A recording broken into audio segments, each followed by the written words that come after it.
నమస్కారం, రచ్చ మీడియాకి స్వాగతం. హెడ్లైన్ చూద్దాం.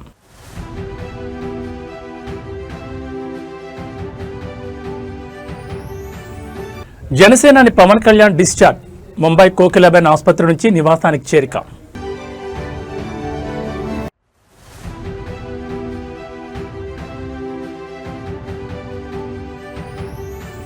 గోదావరి జిల్లాలో వైఎస్ జగన్ పర్యటన. ఆక్వా సంక్షోభంపై భీమవరంలో కీలక ముఖాముఖి.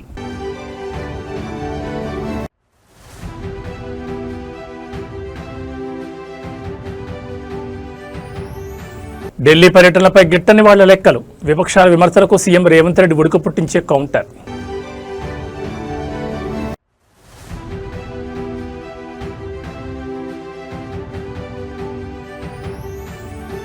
ఆదిలాబాద్ సీసీఏ ఫ్యాక్టరీ పునరుద్ధరణ లక్ష్యం. ఢిల్లీ వేదికగా బీఆర్ఎస్ ముందడుగు. ముంబైలోని ప్రముఖ కోకిలాబెన్ ధీరుభాయ్ అంబానీ ఆసుపత్రి నుంచి పవన్ కళ్యాణ్ డిశ్చార్జ్ అయ్యారు. ఈ నెల 10వ తేదీన ఆయన తన 2 భుజాలకు అత్యంత కీలకమైన శస్త్రచికిత్స చేయించుకున్న సంగతి తెలిసిందే.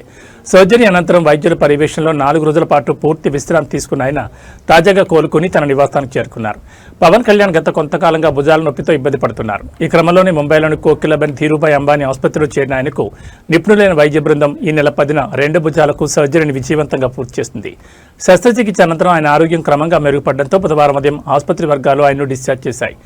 గత ఎన్నికల ప్రచార సమయం నుండి ఎడతెరిపి లేకుండా రాష్ట్ర వ్యాప్తంగా పర్యటిస్తూ భుజాల నొప్పితో తీవ్రంగా బాధపడుతున్న ప్రజాక్షేత్రంలో పవన్ కళ్యాణ్ పడ్డ కష్టాన్ని గుర్తు చేసుకుంటూ ఆయన త్వరగా కోలుకోవాలని కూటమి శ్రేణులు, జన సైనికులు పెద్ద ఎత్తున పూజలు నిర్వహించారు. ప్రస్తుతం నివాసానికి చేరుకున్న డిప్యూటీ సీఎం వైద్యుల సూచనల మేరకు మరికొన్ని రోజుల పాటు పూర్తిగా విశ్రాంతి తీసుకోనున్నారు. ఆ తర్వాత ఆయన తిరిగి అమరావతిలో తన అధికారిక అడ్మినిస్ట్రేటివ్ బాధ్యతలను స్వీకరించనున్నట్లు క్యాంప్ ఆఫీస్ వర్గాలు వెల్లడించాయి. ఆంధ్రప్రదేశ్ రాష్ట్రంలో రాజకీయ సమీకరణాలు మరియు క్షేత్రస్థాయి ప్రజా పోరాటాలు ఒక్కసారిగా వేడెక్కాయి. వైఎస్ఆర్ కాంగ్రెస్ పార్టీ అధినేత మాజీ ముఖ్యమంత్రి వైఎస్ జగన్మోహన్ రెడ్డి ఉమ్మడి గోదావరి జిల్లాల పర్యటనకు బయలుదేరి వెళ్లారు. పశ్చిమ గోదావరి జిల్లా భీమవరంలో ఆయన అడుగుపెట్టనున్నారు. ప్రస్తుత కూటమి ప్రభుత్వ హయాంలో తీవ్ర ఇబ్బందులు ఎదుర్కొన్న ఆక్వా రంగానికి అండగా నిలిచేందుకు ఆక్వా రైతులు, రైతు సంఘాల నేతలతో వైఎస్ జగన్ ముఖాముఖి కానున్నారు. అనంతరం కాపు సామాజిక వర్గ అగ్రనేత మాజీ మంత్రి ముద్రగడ పద్మనాభం హఠాన్ మరణం తీవ్ర దిగ్భ్రాంతికి గురిచేయడంతో కాకినాడ జిల్లా కెర్లంపూడికి వెళ్లి ఆయన పార్థివ దేహానికి నివాళులర్పించనున్నారు. భీమవరం పరిసర ప్రాంతాల్లో ఇన్పుట్ ఖర్చులు పెరిగిపోవడం, మద్దతు ధర లభించకపోవడంతో ఆక్వా రైతులు సంక్షోభంలో కోరుకుపోయారు. ఈ నేపథ్యంలో రైతు సంఘాల ప్రతినిధులతో వైఎస్ జగన్ భేటీ అయి అసెంబ్లీ లోపల మరియు వెలుపల ప్రభుత్వంపై ఒత్తిడి తెచ్చేందుకు కార్యాచరణ రూపొందించనున్నారు. పగలు రాత్రి చెరువుల వద్ద శ్రమిస్తూ కరెంటు ఛార్జీల భారం మరియు దళార్ల దోపిడీతో ఆక్వా రైతాంగం పడ్డ కష్టాన్ని ప్రత్యక్షంగా విని వారి తరపున పోరాడేందుకు ఈ సమావేశాన్ని ఏర్పాటు చేశారు. భీమవరం భేటీ ముగిసిన వెంటనే వైఎస్ జగన్ నేరుగా కెర్లంపూడికి పయనం కానున్నారు. ఇటీవల కన్నుమూసిన కాపు ఉద్యమ ధృవతార ముద్రగడ పద్మనాభం కుటుంబ సభ్యులను పరామర్శించి ఆయన భౌతికాయానికి నివాళులర్పించేందుకు వైసీపీ అగ్రనాయకత్వం ఇప్పటికే కెర్లంపూడిలో ఏర్పాట్లు పూర్తి చేసింది.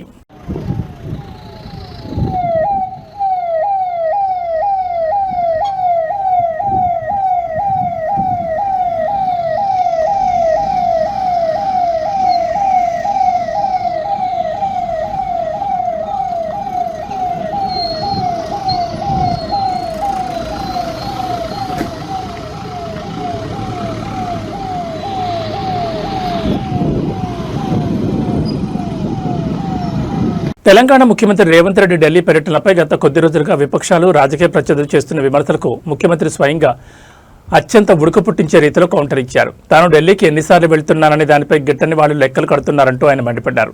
తాను ఎన్నిసార్లు హస్తినకు వెళ్లినా అది కేవలం తెలంగాణ ప్రజల హక్కుల సాధన కోసమేనని, రాష్ట్ర సమగ్రాభివృద్ధి కోసమేనని సీఎం రేవంత్ రెడ్డి స్పష్టం చేశారు.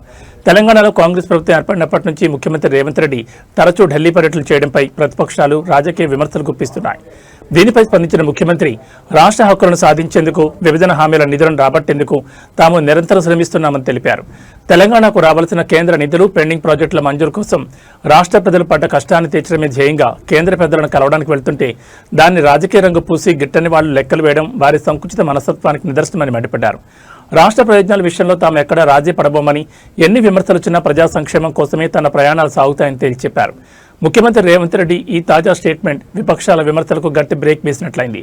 కేంద్ర నిధుల సాధనలో రాబోయే రోజుల్లో ఎలాంటి పురోగతి కనిపిస్తుందో మరియు ప్రతిపక్షాలు దీనిపై ఎలా స్పందిస్తాయో వేచి చూడాలి. కొంతమంది తిట్టినోళ్ళు, కొంతమంది సరిపోయిన వాళ్ళు పదే ముఖ్యమంత్రి గారు ఢిల్లీ ప్రయాణం చేస్తున్నారు, ఇన్నిసార్లు వెళ్ళి అన్నిసార్లు వెళ్ళి నాకు లెక్కలు చెప్తున్నారు. ఏది వచ్చినా ప్రజల కోసమే పనిచేస్తున్నాం. నిన్న మేము తెలంగాణ రాష్ట్రంలో ఉండే అన్ని పార్టీల ఎంపీలను పిలిచి మేము పవర్ పాయింట్ ప్రజెంటేషన్ ఇచ్చినాం. కేంద్ర ప్రభుత్వంతో తెచ్చుకోవాల్సిన అనుమతులు గాని నిధులు గాని వాటికి సంబంధించిన సమాచారాన్ని అందించిన స్పష్టంగా చెప్పినాం. అభివృద్ధి జరిగేటప్పుడు రాజకీయాలు లేవు. రాజకీయాలు అనేవి ఎన్నికలు వచ్చినప్పుడు ఎవరి ప్రయత్నం వాళ్ళు చేసుకుంటారు, వాళ్ళ ప్రయత్నం వాళ్ళు చేసుకుంటారు, మా ప్రయత్నం తెలంగాణ పారిశ్రామిక రంగానికి మరియు ఉమ్మడి ఆదిలాబాద్ జిల్లా వెనుకబడిన ప్రాంతాల ఉపాధి అవకాశాలకు ఊతమిచ్చే ఒక ఉమ్మడి లక్ష్యంతో భారత రాష్ట్ర సమితి హస్తిన వేదికగా ముందడుగు వేసింది. BRS working president Kalvakuntla Taraka Ramarao నేతృత్వంలోని ఒక ప్రత్యేక బృందం ఢిల్లీకి బయలుదేరి వెళ్లింది. ఆదిలాబాద్ జిల్లాలోని సిమెంట్ కార్పొరేషన్ ఆఫ్ ఇండియా ఫ్యాక్టరీని తక్షణమే పునరుద్ధరించాలని కోరుతూ కేంద్ర భారీ పరిశ్రమలు ఉక్కు శాఖ మంత్రి హెచ్డి కుమారస్వామితో ఈ బృందం కాసేపట్లో అత్యంత కీలకమైన సమావేశం కానుంది. కేటీఆర్ తో పాటు ఈ ప్రతినిధి బృందంలో BRS Rajya Sabha MP Vaddiraju Ravichandra, Khanapur BRS party అధ్యక్షుడు జాన్సన్ నాయక్ మరియు సీసీఐ సాధన సమితి ముఖ్య నాయకులు ఉన్నారు. ఆదిలాబాద్లో మూతపడిన సీసీఐ యూనిట్ తెరిపించడం ద్వారా స్థానికంగా ఉన్న వేలాది మంది నిరుద్యోగ యువతకు ఉపాధి లభిస్తుందని, దీనిపై కేంద్రం సానుకూల నిర్ణయం తీసుకోవాలని ఈ బృందం ఒత్తిడి తీసుకురానుంది. ఫ్యాక్టరీ మూతపడి దశాబ్దాలు గడుస్తున్న ఉపాధి లేక వలసలు పోతూ ఆదిలాబాద్ పారిశ్రామిక కార్మికులు మరియు నిరుద్యోగులు పడ్డ కష్టాన్ని పూర్తిగా ముగించడమే ధ్యేయంగా గతంలోనూ తాము అనేకసార్లు కేంద్రానికి లేఖలు రాస్తామని కేటీఆర్ గుర్తు చేశారు. కొత్తగా బాధ్యతలు స్వీకరించిన కేంద్ర మంత్రి కుమారస్వామితో ఈ పారిశ్రామిక పునరుద్ధరణ ప్యాకేజీపై చర్చించిన అనంతరం ఢిల్లీలోని నిర్వహించే జాతీయ మీడియా సమావేశంలో కేటీఆర్ పాల్గొని కేంద్రంపై రాష్ట్ర డిమాండ్లను మరింత బలంగా వినిపించనున్నారు. అంతర్జాతీయ వాణిజ్య రంగంలో అమెరికా తీసుకున్న ఒక వ్యూహాత్మక నిర్ణయం ఇప్పుడు ప్రపంచవ్యాప్తంగా హాట్ టాపిక్గా మారింది. రష్యా నుంచి ఆయిల్ మరియు గ్యాస్ కొనుగోలు చేసే దేశాలపై అత్యంత భారీగా టారిఫ్స్ విధించాలన్న తన పాత ప్రతిపాదనలో అమెరికా ప్రభుత్వం కీలక సడలింపులు చేస్తుంది. గత 2025 ఏప్రిల్లో రష్యా ఇంధన దిగుమతులపై ఏకంగా 500% టారిఫ్స్ విధించాలని ప్రతిపాదించిన అమెరికా అంతర్జాతీయ మార్కెట్ ఒత్తిళ్ల నేపథ్యంలో తాజాగా ఆ బాధను 100% కుదించింది. అమెరికా తీసుకొస్తున్న ఈ కొత్త బిల్లు అమల్లోకి వస్తే రష్యా నుంచి అత్యధికంగా ఆయిల్ కొనుగోలు చేసే టాప్ దిగుమతిదారులైన భారత్, చైనా, స్లోవేకియా, హంగరీ మరియు అజర్బైజాన్ దేశాలకు గరిష్టంగా 100% వరకు మాత్రమే టారిఫ్స్ వర్తించనున్నాయి. ఇది మునుపటి 500% ప్రతిపాదనతో పోలిస్తే చాలా తక్కువని చెప్పాలి. అంతేకాకుండా తమ మొత్తం ఇంధన అవసరాల్లో రష్యా నుంచి 15% కంటే తక్కువ దిగుమతి చేసుకునే చిన్న దేశాలకు ఈ టారిఫ్స్ నుండి అమెరికా పూర్తి మినహాయింపు ఇచ్చింది. అంతర్జాతీయంగా చమురు ధరలు పెరిగినప్పుడు గ్లోబల్ ఆంక్షల భయంతో రష్యా నుండి తక్కువ ధరకు వచ్చే క్రూడ్ ఆయిల్ కొనుగోలు ప్రక్రియను బ్యాలెన్స్ చేయలేక భారత్ వంటి దేశాల ట్రేడ్ డెస్క్లు పడ్డ కష్టాన్ని ఈ తాజా యూఎస్ సడలింపు గణనీయంగా తగ్గించనుంది. రాబోయే ఆగస్టు నాటికి అమెరికా ఈ బిల్లును అధికారికంగా పాస్ చేసే అవకాశం ఉందని విదేశాంగ వర్గాలు అంచనా వేస్తున్నాయి. దీనివల్ల గ్లోబల్ సప్లై చైన్లో ఎలాంటి ఆటంకాలు లేకుండా భారతదేశం తన ఇంధన భద్రతను మరింత బలోపేతం చేసుకునే అవకాశం ఉంది.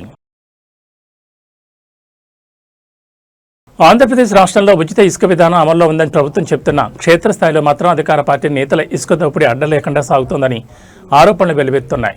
ఉమ్మడి అనంతపురం జిల్లా కళ్యాణదుర్గం టీడీపీ శాసనసభ్యులు అమెల్యేని సురేంద్రబాబు ఇసుక దందాను స్థానిక ప్రజలు రెడ్ హ్యాండెడ్గా పట్టుకోవడం ఇప్పుడు రాష్ట్ర రాజకీయాల్లో పెను సంచలనంగా మారింది. కంబదూరు మండలం రాళ్ల అనంతపురం పరిధిలో ఇసుకను అక్రమంగా రవాణా చేస్తున్న 5 భారీ టిప్పర్లను స్థానికులు అడ్డుకున్నారు.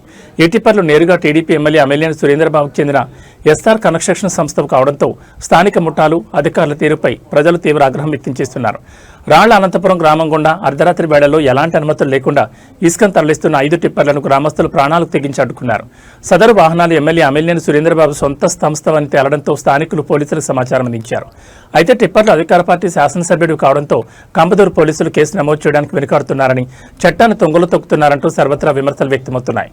పగలు రాత్రి తేడా లేకుండా తమ గ్రామ సహజ వనరులైన ఇసుకను దోచుకుంటూ భారీ వాహనాలతో రోడ్లను ధ్వంసం చేస్తుంటే స్థానిక రైతాంగం మరియు ప్రజలు పడ్డ కష్టాన్ని పూర్తిగా నిర్లక్ష్యం చేస్తూ పోలీసులు వ్యవహరిస్తున్న తీరుపై తీవ్ర నిరసనలు వ్యక్తమవుతున్నాయి.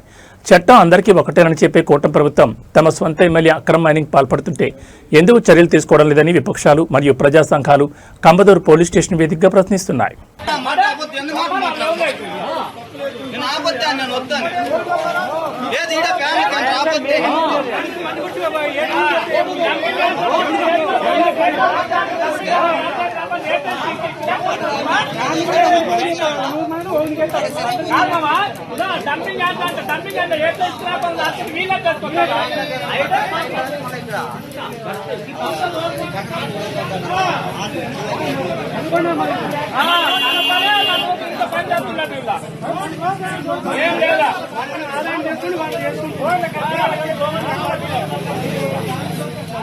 తిరుమల వెంకటేశ్వర స్వామిని దర్శించుకునేందుకు వచ్చే కోట్ల మంది భక్తుల భద్రతకు అత్యున్నత ప్రాధాన్యత ఇస్తూ తిరుమల కొండపై భద్రతా బలగాలు ఉగ్రరూపం దాల్చాయి. విదేశీ లేదా అంతర్గత ఉగ్రవాద ముఠాలు తిరుమల సత్రాలను ముట్టడిస్తే ఏ క్షణంలో అయినా వారిని మట్టుబెట్టేలా ఆంధ్రప్రదేశ్ రాష్ట్ర పోలీస్, అత్యంత ప్రతిష్టాత్మకమైన ఆక్టోపస్ కమాండోలు మరియు టీటీడీ విజిలెన్స్ విభాగం సంయుక్తంగా ఒక భారీ మాక్ డ్రిల్ నిర్వహించాయి.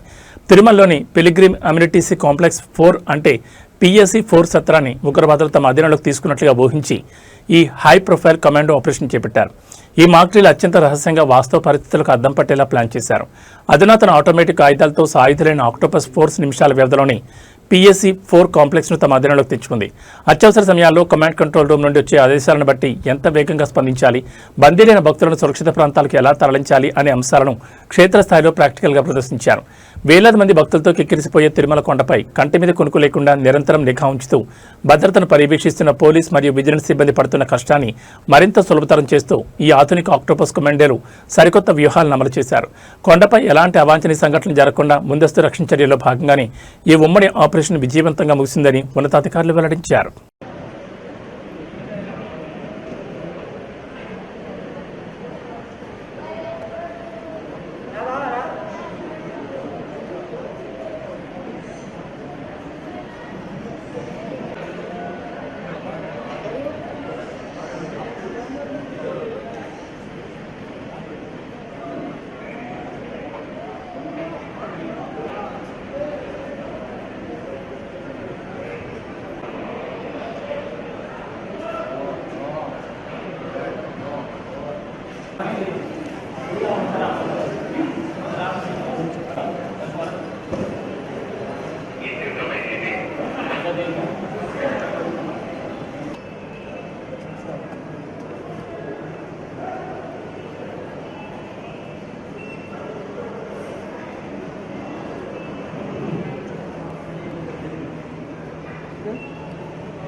మంచిర్యాల జిల్లా చెన్నూరు నియోజకవర్గ పరిధిలోని మహాత్మా జ్యోతిబా పూలే గురుకుల పాఠశాల మరియు జూనియర్ కాలేజీలో తీవ్ర కలకలం చోటు చేసుకుంది.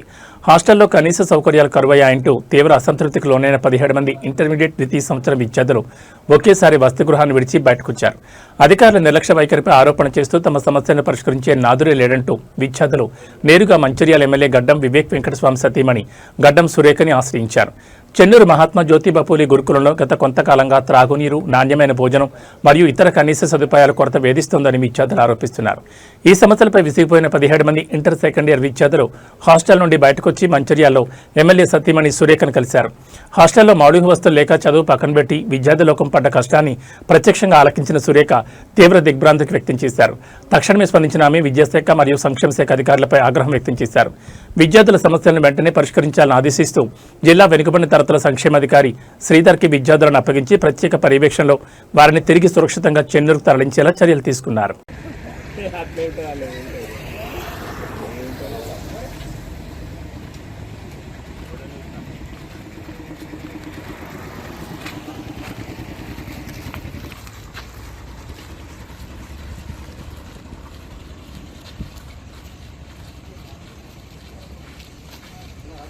నిజామాబాద్ జిల్లా బాల్కొండ నియోజకవర్గంలో రాజకీయ ముఖచిత్రం ఒక్కసారిగా వేడెక్కింది. కాంగ్రెస్ ప్రభుత్వ వైఖరికి నిరసనగా మాజీ మంత్రి బాల్కొండ ఎమ్మెల్యే వేముల ప్రశాంత్ రెడ్డి తలపెట్టిన నిరాహార దీక్షను భగ్నం చేసేందుకు పోలీసులు తెల్లవారుజాము నుంచే ఉక్కుపాదం మోపారు.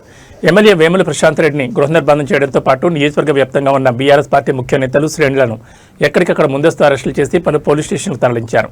భీమ్గల్ మున్సిపాలిటీ పరిధిలోని మౌలిక వసతుల కల్పన, ప్రతిష్టాత్మక మందపడకల ఆసుపత్రి నిర్మాణ పనుల పురోగతి మరియు స్థానిక ఆర్టీసీ డిపో పునరుద్ధరణ డిమాండ్లపై కాంగ్రెస్ ప్రభుత్వం అనుసరిస్తున్న ఉదాసీన వైఖరికి నిరసనగా ఈ దీక్షకు పిలుపునిచ్చారు.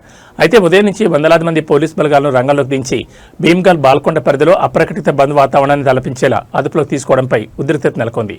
నియోజకవర్గ పరిధిలో మెరుగైన వైద్యం మరియు రవాణా సౌకర్యాల కోసం బాల్కొండ, భీమ్గల్ మున్సిపల్ పరిధిలోని సాధారణ ప్రజలు, రైతాంగం పడ్డ కష్టాన్ని పూర్తిగా తొలగించేలా తాము గతంలో నిధులు మంజూరు చేసిన ప్రస్తుత ప్రభుత్వం కక్ష సాధింపు చర్యల వలన పనులను నిలిపివేసిందని వేముల ప్రశాంత్ రెడ్డి మండిపడ్డారు.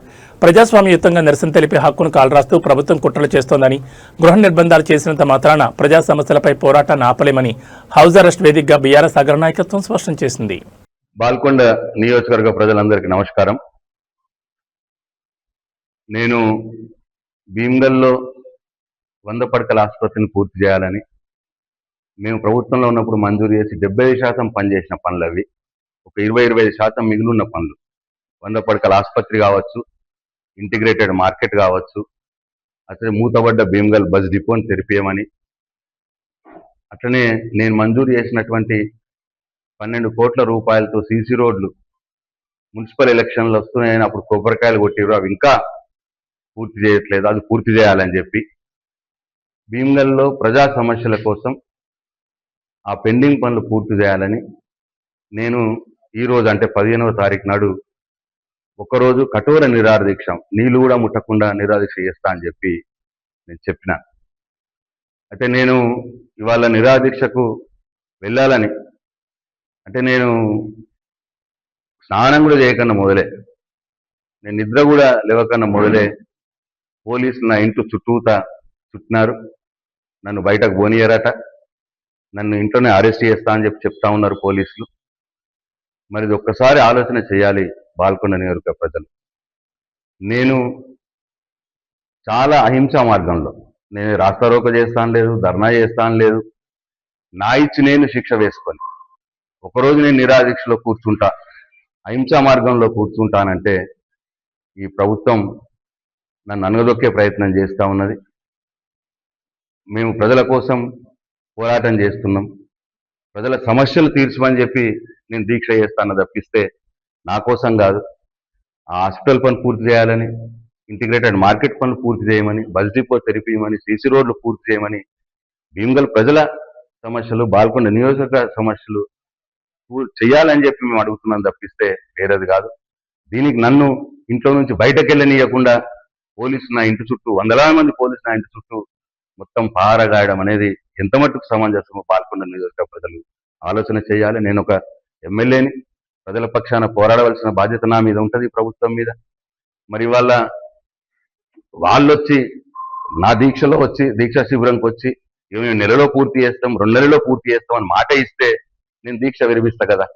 దీనికి పెద్ద ఇంతెత్తున నన్ను అనగదొక్కాల్సిన అవసరం ఏమున్నది, నా గొంతు నొక్కాల్సిన అవసరం ఏమున్నది?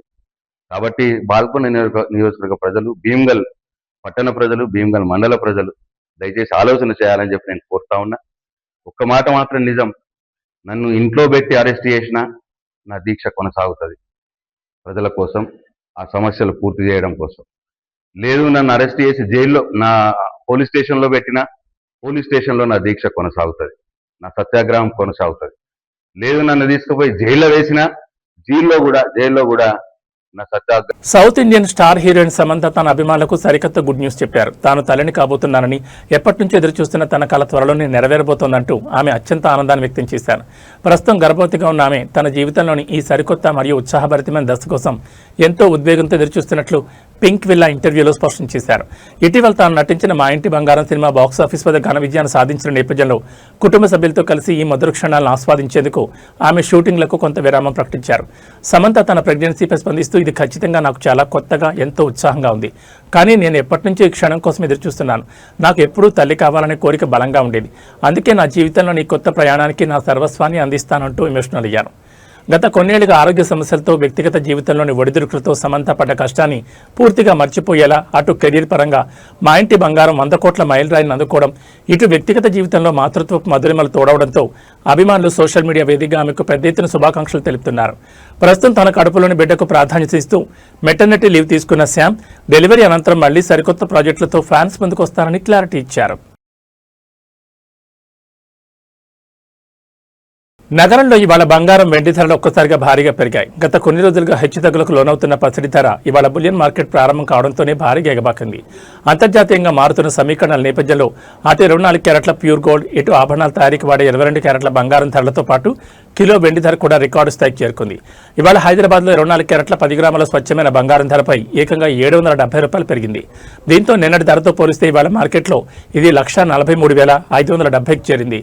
అదేవిధంగా సామాన్యులు ఎక్కువగా కొనుగోలు చేసే 22 క్యారెట్ల 10 గ్రాముల ఆభరణాల బంగారం ధర కూడా ₹700 పెరిగి 1,31,600 పలుకుతోంది. పెళ్లిళ్ల సీజన్ లేదా పండుగల సమయంలో బంగారం కొనుగోలు చేయాలనుకునే సామాన్యులు నిరంతరం మారుతున్న ఈ రేట్ల వల్ల బడ్జెట్ సర్దుబాటు చేసుకోలేక పడ్డ కష్టాన్ని ఈ ధరల పెరుగుదల మరింత పెంచేలా కనిపిస్తోంది.